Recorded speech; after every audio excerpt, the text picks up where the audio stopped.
You know, a flashback arc is high quality when you don't want it to end. There's been a lot of times within series where whenever you get some flashback period, you don't know whether or not it's going to be short or long, but when you can tell it's going to take some time, there's always the question of, what exactly is going to be important within this that it's going to need to take up so much time. I'm just going to kind of glance over one series that I remember. Magi had a flashback arc that was like a year plus in real time. It was like, I don't remember how many chapters exactly, but it was much longer than what you would expect. And that was the thing that kind of like turned me away from the series. But I gotta say, this flashback right here, Jujutsu Kaisen, is really good. You have the main character of it seemingly being more of a split between Geto and Satoru.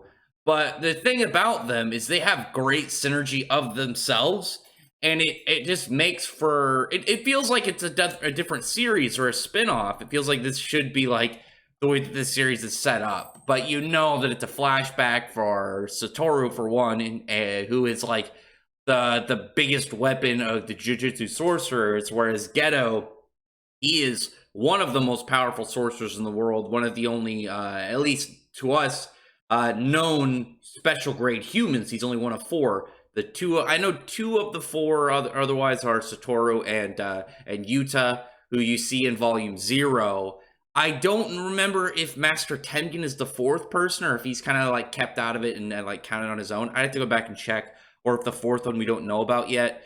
But just like again, the way that we're given this is we have Satoru, who's just an extremely cocky, arrogant, like borderline disrespectful teenager, and Geto, who's this very like quick, smooth talking kind of guy, very chill, very probably very nice to hang out with kind of dude.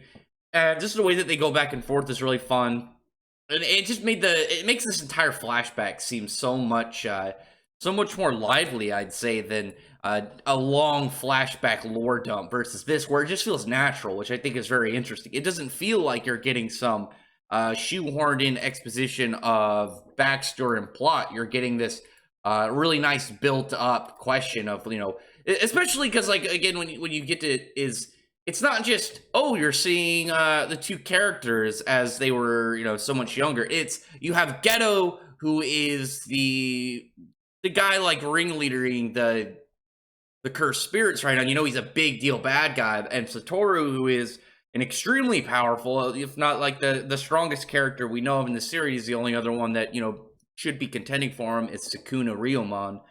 But that there's a huge gap between the way he looks at situations here in the story and now, because you still have that kind of like goofy personality between him. But the Satoru that we know of now is much more serious, like when it comes to like the job, when it comes to like addressing a situation. Now at least he knows, like, oh, I need to be serious. People are in danger. I need to do something, like what we saw during the Tokyo versus Kyoto fight. But then, like, when he fought the volcano-headed dude, I can't remember his name off the top of my head. But when he fought him, he's just like, there's one of them. This dude's nothing to me. I can screw around. I don't even have to take him seriously. And I really love that, like, gaps in the way that Satoru will handle a situation. Like, if he knows that he's good, he'll just screw around and fuck around and, like, mess with people and be and figure out a way to turn it even more, like, most beneficial. Because, like, with him, after he got finished beating up on the volcano dude, he's like, oh, let me go get Yuji. I can teach him a lesson here. We can show him about area expansion. And then with Tokyo versus Kyoto, he's like, they're scattered. None of them are a threat to either by themselves, but obviously, like, they're a danger while being spread out the way that they are. When they're just like, all right, done. Uses purple attack and just like tore up the land, almost killed my boy Hanami. Lots of devastation in comparison to like prior, when with the volcano head, it just was immeasurable void, rip his head off, it's done. Just quick and easy, versus like, all right, full on like destroyer mode, let's go. It just wrecks everything. But in this chapter, we see again just a quickly beaten members of Q. It's unfortunate because we don't know anything about Q when they were introduced last chapter. Obviously they are known of in the current storyline, so they couldn't have been like a big deal. or at least they couldn't have been active. This could have been like something like the Quincy's, where in Bleach the Quincy's were defeated. They weren't really ever. They were made out to be like competent, but like the gaps between what we knew about them in the early in the series and what we got in the Thousand Year Blood War was immense. I guess that could happen with Q. We don't know, but I'm hoping they come back because I like the design of their character. I think they look kind of cool. But as they are now, they got wrecked. I mean, I guess it's kind of fair because like Satoru and Geto both become two of the four known special grade humans. They're not just like, oh, two random Jujutsu sorcerer guys. They're big deals like in the making. They're already pretty powerful. But Geto just has one dude like completely like engulfed by this large like grotesque fungus like cursed spirit that like is constantly trying to like kiss him and like mess with him, because he has like this really interesting power that you would just kind of look at it and think similar to Megumi's power. But the thing about it is it's not like Megumi's is like, oh, he makes shadow familiars in some of them. With Geto, he can take command over cursed spirits, and that lays him into this kind of like very useful tool for the Jujutsu sorcerers, but turned bad. I think is where his level of danger like really like picked up because of the fact that now he's like entangled with all these cursed spirits directly. He's gonna have a much easier time of adding more to him. I think when he fought Yuta in Volume 0, he had one of the 16 special grade cursed spirits. There's 4 special grade humans, 16 special grade cursed spirits. We don't know if that one got destroyed, but he had that, and then he had over 4,000 non-special grades. The level, who knows, probably all like low level. But he's definitely very strong, and there's a large like potential in his ability, because he could also form an army by himself. Similar, I talked about earlier is Raditz from Black Clover. The fact that with his zombie ability, you could have an arc where he's the main villain and every single other like important character is a zombie. Whereas with Geto, you can just have cursed spirits, like, and they don't have to be mindless. You could just kind of spawn them up, spawn them in mass, and there you go. There you have like opponents and obstacles for the other characters to overcome. It just adds like I think a really good like big villain kind of aspect to him, just something of having that kind of presence and like layout and build that really complements up to it, where it's not just like being a strong character. You have all these other aspects to him. It's kind of like if you heard me talk about why I think All for One, where he has a good spot as like a big villain in My Hero Academia, not just because he's powerful, because like what he can represent. In fact, he could take and give people powers, and like what that could be with the superhero people. But anyway, then we get stuff with Megumi's dad, who again seems pretty scummy. He just seems like be like this dude who takes on like dangerous jobs for a lot of money, blows it all on gambling. Doesn't even seem to care about his son. Like, he doesn't even seem to know his name. Like, when one of the dudes asked him like, how's Megumi, this dude's like, I don't even know. Like, whatever. He's a complete piece of trash. So the thing is like, he talked about how he took his wife's last name because we know he doesn't like the Zenin family, and he cared enough to take his wife's name, which means he said wife and not ex-wife. And the fact he shows this much neglect for his kid while being married, not like, oh, a bastard kid maybe I didn't know about, or a wife from I got married and then, we immediately got divorced and the kid was like a month old when I left and that was 5 years ago or something like that.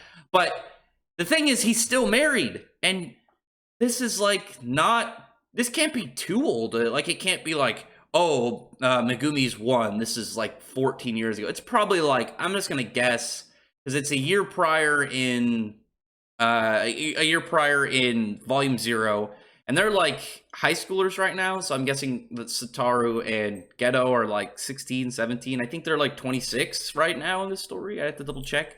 It can't be enough of a gap of time that Megumi's like a baby. He has to be like a toddler, or maybe like 7 or 8. But like, the dude clearly doesn't care about him at all. And the fact that he's still married and doesn't like have this much attention to his kid, I'm just gonna guess, like, given already what we know about him, given he's a piece of shit, that he's probably a bad dad. I think what's funny is there's a lot of like characters that will hold like a staple position. What was his name? Oh my god, Tucker was that his name from Full Metal Alchemist? He homunculite his dog and his daughter. He was always kind of like viewed as like the bad dad for a long time, and then Endeavor showed up, and obviously his isn't as bad, but My Hero Academia being way more popular than Full Metal Alchemist at the moment, it's easy to say, oh, this guy's got the new mantle as bad dad. But where we have now, I'm wondering, and obviously Jujutsu Kaisen is as popular as My Hero Academia at the moment. Maybe it'll change the future when it gets an anime, we don't know. But this guy could easily take up a spot of bad dad over Endeavor. And when I say that, because like Endeavor's is bad, but like Horikoshi, like he has like his dark moments, but he's got that kind of like normal shonen vibe to him, where he's like, I'll do bad stuff, but for the most part, I don't want to get too dark. There are some shonen writers that are like, yeah, I'll get dark, I don't care. But there's a lot of them that don't want to get too deep into it. You know what I mean? You'll get like a dark scene, but they won't show like gore, or like they'll do like implied like really dark like rape stuff, something intense, but like they're not going to directly have it, or like straight up show you like, oh, this is about to happen. It'll be implied. Whereas with someone like Akutami, like Jujutsu Kaisen is pretty dark. If it was Chainsaw Man, I'd be like, yeah, this guy's gonna end up bad dad for sure. Like Bushimoto doesn't hold back. Like he pushes right to that borderline of like almost senin. Whereas Akutami, I think that has more of that like Bleach, Yu Yu Hakusho kind of like vibe, where it'll be like, no, we'll go dark. I mean, we won't show like full insertion, but like character like in the shadow getting like sexually assaulted and destroyed and crazy like sad stuff, that'll be in there, because it just seems like up to the par with the tone of the series. Like they've been pretty graphic, pretty dark, and gone pretty deep on some aspects, like Yuji's whole thing about like what is dying a good death, and when is it okay to kill, stuff like that. Very interesting. But again, it wouldn't surprise me if this dude ends up like topping Endeavor in the worst dad category. Maybe he'll be the next face of bad shonen dads. I don't know. We'll see. But then we get nice girl coming in, the chick who is in the Star Plasma Vessel. What was her name? Riko, I think her name was. Yeah, Riku Amanai. And then she has like, she's getting kind of pestered because she's annoying both Satoru and Geto at the same time. They're just like picking on her. And then you have like her caretaker comes in on this. What's funny is I've already seen fan art of this caterpillar creature, because it's so weird looking. It's got like this weird clown like bald tail, goofy horns, like big like comedic lips, but like a caterpillar's body and two vertical eyes. Just weird to look at, but at the same time, clearly people like it. I've already seen fan art of this thing. I saw it on the first day the chapter came out, so somebody saw that and said, I need to draw that in a different picture, and that's how it came to be. But we got some nice, like, sad, somber conversation between, like, the Riko, the girl, and she's, like, excited to become, like, Master Tengen. But she seems to think it's more like, oh, I take the spot. I'm in charge now. You gotta respect me. It seems much more, though, for her, like, she's gonna meld with them. I'm wondering if, like, literally, like, Master Tengen absorbs her, like, body essence and, like, it just buffs them, or, like, their spirits merge. And maybe, like, it's not that she'll... Because it's like, one is like, oh, her body is absorbed, she dies. One is like, oh, she melds into a new being. I don't know. We'll see by the end of the arc. But as it is, they're like, well, just let her be happy. She doesn't know what's going to happen. It's necessary, but, her being in good spirits in her final hours of potential life is important. But then, obviously right there, we have bad guys showing up. We had that nice kind of friendly moment, and then right there it's like, okay, a bad guy shows up. Who is it? A dude who, I don't need to look at this guy to know that he's gonna be bad, because his design has this really dark feel to it. Like, he's literally just a dude with black pants, seemingly black, I'm just gonna guess because of the color, it's black and white, a tank top shirt or shirtless, and then a bag on his head with a weird mouth cut, and then a open eye hole, and then an X eye hole in the other. This is one of those designs where it wants it to be, oh, the design is super simple, because like a lot of the thought probably went into like what kind of like psycho this is gonna be, what kind of like madman this is gonna be. I get this like straight up like Texas Chainsaw Massacre like slaughter like heavy dude from this character. I don't know. Maybe it's just me. Like, does anybody else get this spooky vibe from this character? This has gone on too long. I'm already at 15 minutes. Other than that, tell me in the comment section below and what you thought about this chapter. What do you think about what's going on in the series and how you think this is going to go? I'm expecting some dark things in this because we got to see what exactly happens in this story. I'm guessing it's in this story. We can get more. I'm up for more flashbacks with Geto and Satoru. This is just a very entertaining format. I like both their characters, so it's cool to see them young and like having so many interactions. But I'm guessing this is going to be a storyline that tells like what changes their character so drastically, or characters rather so drastically. But other than that, like I said, I really appreciate if you thumbs up the video, but from the like button and subscribe button, and check out my other videos. By that, I appreciate everyone who's already subscribed, and I thank you all for listening. Bye.